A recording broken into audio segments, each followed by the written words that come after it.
مولانا فضل الرحمن صاحب یو ځل بیا تقریر کړی دی چې په دغه تقریر کې دا ځل بیا په اسټابلیشمنټ باندې او په موجوده حکومت باندې کړي تنقید کړی دی. مولانا فضل الرحمن صاحب چې د شهیدانو حوالې سره کم بیان جاری کړو د اسټابلیشمنټ حوالې سره چې یعنی چې ځوانان شهیدان کیږي د پاکستان د آرمي نو دوی تنخواګانې اخلي، نو د هغې نه پس مولانا فضل الرحمن صاحب اوس د خپل بیان ډیفنس کړی دی او اسټابلیشمنټ ته قراره جواب ورکړی دی. جی مولانا فضل الرحمن صاحب ویلي دي چې تاسو ما ته ښایي چې شهید څه ته وایي، تاسو ما ته ښایي چې د شهید څه مقام دی.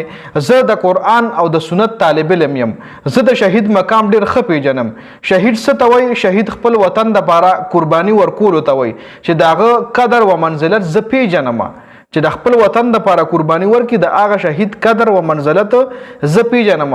ته ما ته د هغه قدر وایي مه ښایه، زه تا پیژنم چې ستا نظر کې د شهید څه قدر دی. تا تر اوسه پورې قوم ته ووي چې په کارګل کې د ستا څومره ځوانان شهیدان شوي دي او تا هلته د څومره شهداو جنازې موصول کړي دي، لږ ووایه که نه.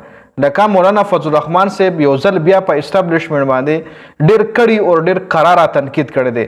تا خپل شهدا د هندوانو ته پرېښودلي وو جي په کارګل کې، او هلته نه تا مطلب همداسې راغی، تا خپل شهیدان چې کوم دي هندوانو ته پرېښودلي او د هندوانو د بیان مطابق هلته نه بیا بیان راغلو چې موږ د دی دفن چې کوم دی اسلامي طریقې سره وکړو، چې د هغه شهدا تعداد په سوونو کې وجي.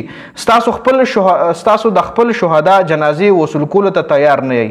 ته کرنل شیرخان مونږ ته میلاو شوی نو هغه هم د هندوستان په اصرار باندې مونږ ته کرنل شیرخان جنازه مونږ موصول کړې ده.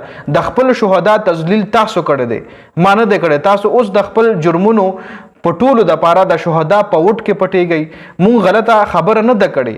پاکستان یو ادارتي ملک دی، ادارې مطلب ادارې څنګه چلی د هغې طریقه کار څه دی، د هغې دایره اختیار چې کوم دی هغه هم یو مختص طریقه کار دی.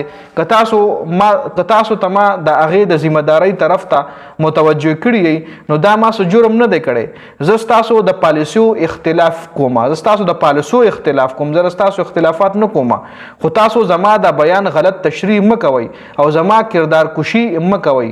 که تاسو وایئ چې فضل الرحمن به جوکو شي یا به سرنډر وکړي نو زه جوکاوېدو والا یا سلنډر کولو والا نه یم. زه خپل مور پلار د سلنډر کېدو دپاره نه یم پیدا کړی.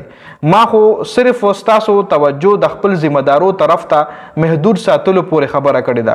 او ما په ړومبي ځل مطلب ډېر ځله دا خبره وایي، ما په ړومبي ځل نه ده کړې، ډېر ځله دا خبره ما په اسمبلو کې هم کړې ده، په جلسو کې مې هم کړې ده. او عجیبه خبره خو دا ده چې وایي 48 ګنټې پس دوی ته پته ولګېده چې ما د شهداو حوالې سره بیان کړی دی.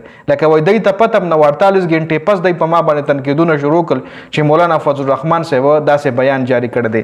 یعنی پرون چې کم د مولانا صاحب کم د وکلا کنونشن په هغې کې شرکت کړی، چونکې په هغې باندې د پولیس چاپې هم لګېدلې وي، خو په هغه وکلا کنونشن کې مولانا فضل الرحمن صاحب پرون دا تقریر کړی دی، دا خبرې کړې دي چې اسټابلیشمنټ باندې کړی تنقید کړی دی. دې حوالې سره ستاسو سره د خپله قیمتي رایه موږ سره په کمنټ کې ضرور شریکه کړئ.